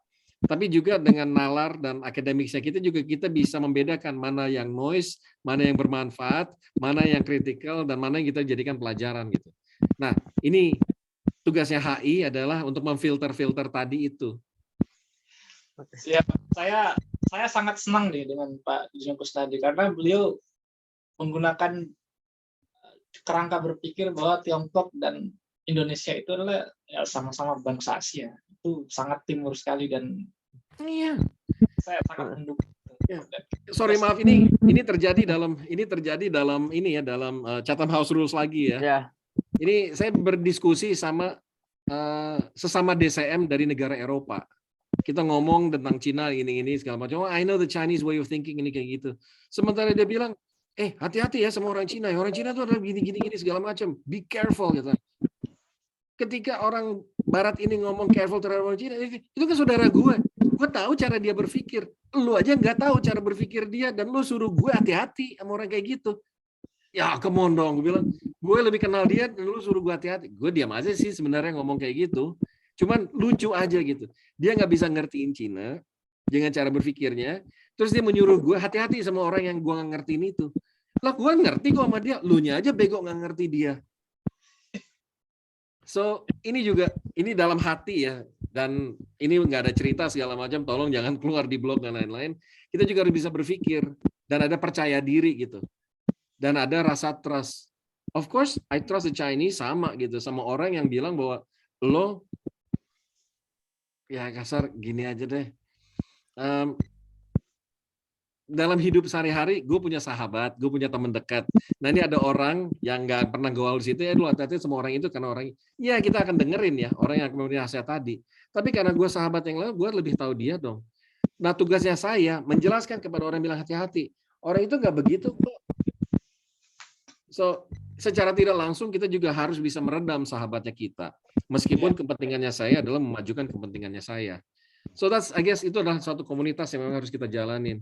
Dan menghadapi Cina ini memang kita juga harus waspada, tapi waspada kita itu tidak menghambat hubungan erat yang akan kita ciptakan dengan Tiongkok ini.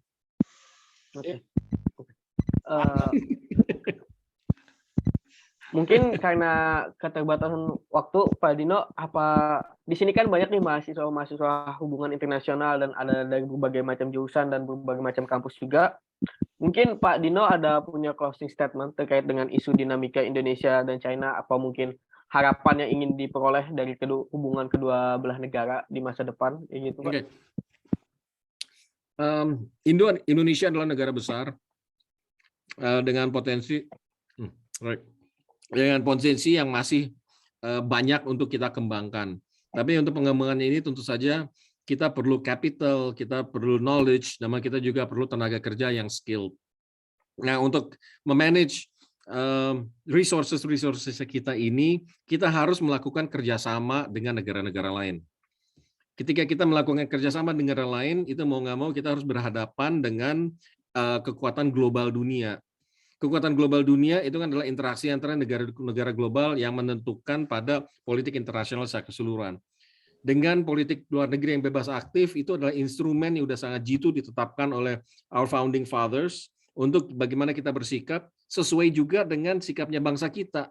Kita bangsa yang ramah tamah, kita bangsanya yang erat, kita menerima bangsa asing, masa lampau kita juga kita terima. Nah, kita juga harus bisa melakukan itu. Dalam menjalankan tadi, maka kita bebas mencari mitra dengan siapa saja, selama itu kita tidak menghilangkan keindonesiaannya kita, dan itu semata-mata didorong untuk kepentingan nasional yang menjadi prioritas whoever is in charge dalam hal visi dan misi negara. Tapi memberikan kesejahteraan, menciptakan juga kedamaian, keadilan sosial, itu semua ada di dalam hal Undang-Undang Dasar kita kan, pembukaan kan. termasuk juga ikut serta dalam perdamaian dan keamanan dunia. Tapi menciptakan kesejahteraan apa dan lain-lain itu tugasnya kita. Nah, untuk itu maka kita menjalin hubungan antar negara. Maka untuk itu maka kita mencari manfaatnya, siapa yang bisa memberikan. Untuk itu juga kita juga mencari sahabat yang sebanyak-banyaknya. Kenapa kita menjadi tuan rumah G20 kemarin? Bukan sekedar hambur-hamburkan uang, tapi untuk menjadi bagian ikut serta memanage dunia, bahwa Indonesia juga responsible, tapi juga bisa menghasilkan nilai tambah yang lebih. Negara-negara yang sekarang bisa ngelihat Indonesia, oh Indonesia is so modern, it's contemporary. I want to get in on this. Saya juga bisa mau investasi, karena juga dengan investasi mereka mendapatkan keuntungan kan. That's the way of win-win-nya tadi itu di situ. Nah, kita punya tugas 2045 Indonesia 100 tahun, kita ditargetkan menjadi 5 ekonomi terbesar di dunia. Untuk mencapai 5 ekonomi terbesar itu tentunya lewat kerjasama. So kita memerlukan expertise generasi sekarang, the people that I'm now talking, tongkat estafet di 2045 will be in your hands gitu. So you have to manage these relations. Jangan pilih-pilih kasih satu over yang lain. Bertemanlah dengan sebanyak negara, sebanyak itu bisa memberikan keuntungan kita dan tetap menjaga prinsip dasar hubungan luar negeri kita yang cinta damai, ikut serta dalam keadilan dunia, dan juga menolak penindasan-penindasan di mana saja gitu, termasuk juga kolonialisme. So selama itu bisa tetap kita pegang, kita jalankan secara seksama, I'm sure Indonesia bisa mencapai Indonesia emas di 2045 nanti, di mana itu semua ada di pundak kalian semua di dalam jurusan ini, dan saya nanti bisa pensiun dengan tenang. Terima kasih. Wassalamualaikum warahmatullahi wabarakatuh. Waalaikumsalam warahmatullahi wabarakatuh. Wah, terima kasih banyak untuk Pak Dino atas insight yang diberikan, yang udah memberikan kita perspektif yang lebih mencerahkan lah, lebih positif, lebih membahagiakan ketika kita menjalin hubungan kerja sama luar negeri, bahwa hubungan luar negeri itu tidak hanya berdasarkan zero sum game, tapi positif sum game, ya gitu. Bahwa ketika Indonesia dan Tiongkok melakukan kerjasama, bahwa ada didasari dengan win-win solution, adanya kebutuhan kemenangan yang dibutuhkan oleh kedua negara, sehingga kerjasama itu bisa terus menguntungkan kedua belah pihak. Tadi Pak Dino juga menjelaskan bagaimana dalam menjaga relasi hubungan dengan Cina ini kita juga harus lebih aware terhadap isu-isu yang berkembang. Kita sebagai masyarakat umum, masyarakat sipil harus lebih wise lah, lebih bijak dalam menanggapi sentimen yang menyebar di masyarakat. Kita sebagai mahasiswa hubungan internasional juga harus turut nih ikut serta membantu mencerdaskan kehidupan bangsa untuk meluruskan isu-isu yang berkembang kayak gitu. Terkait dengan misalnya agresivitas China di Tiongkok yang di zona ekonomi eksklusif itu, ini Pak Dino sudah menyampaikan bahwa Indonesia juga lebih bisa memanage dalam isu tersebut. Bagaimana overlapping yang terjadi di sana sudah dibicarakan dengan berbagai stakeholder, dengan berbagai negara yang ikut terlibat langsung, sehingga kedua belah negara antara ASEAN dan China juga sudah memiliki kode of conduct di sana, yang dimana ini membantu mengatur tingkah laku negara untuk tidak terlalu agresif di wilayah ini, gitu. Mungkin itu saja rangkuman dari saya untuk kuliah umum dari Pak Dino hari ini. Bagaimana insight yang diberikan tadi kan sangat banyak dan sangat-sangat orang dalam banget lah infonya. Kan jarang yang dikutip di media, jarang ada yang diketahui masyarakat secara umum. Terkait dengan konsep kuliah umum ini kan Chatham House tadi, jadi saya mohon apabila teman-teman ada yang ingin mengutip atau menyebarkan videonya, tolong lebih bijak, karena ini adalah diskusi akademis. Pak Dino menyampaikannya bukan juga sebagai akademisi, kemampuan beliau dan pengalaman beliau langsung. Jadi apabila ada yang ingin mengutip, tolong lebih bijak dalam kutipannya dan sesuaikanlah konteksnya apa yang disampaikan kutipan tersebut. Mungkin itu saja dari saya. Saya kembalikan waktunya ke MC. Saya ucapkan terima kasih sangat banyak kepada Pak Dino atas kuliah umumnya dan informasi-informasi yang Bapak berikan. Semoga teman-teman di sini juga bisa di masa depan nanti bisa mendapatkan kesempatan seperti Bapak untuk menjadi perwakilan Indonesia di berbagai negara. Terima kasih. Assalamualaikum warahmatullahi wabarakatuh. Waalaikumsalam warahmatullahi Waalaikumsalam wabarakatuh. Terima kasih kepada Bapak Dino selaku narasumber, juga Bapak Muhammad Abdurrahim selaku moderator yang telah memberikan ilmu dan waktunya. Semoga ilmu yang kita dapatkan kepada kuliah umum ini dapat bermanfaat bagi kita semua. Kemudian, sekarang kita akan melaksanakan sesi dokumentasi. Untuk para peserta dan tamu undangan dipersilahkan untuk menyalakan kameranya.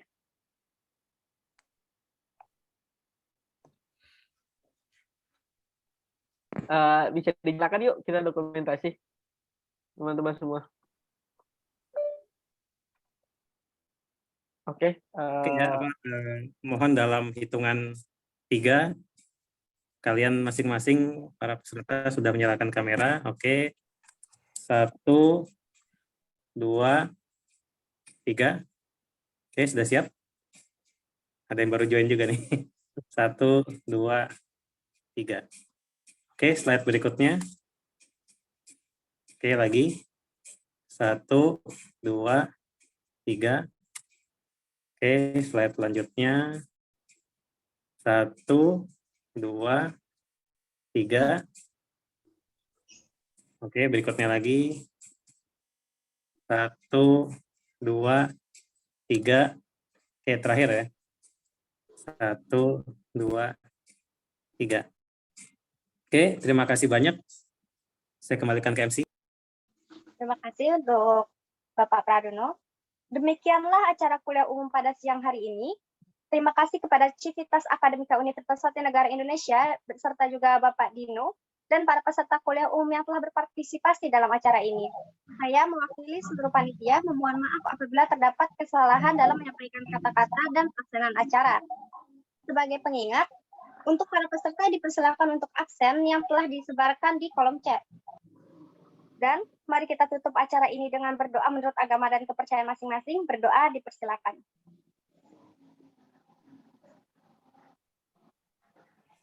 Berdoa selesai.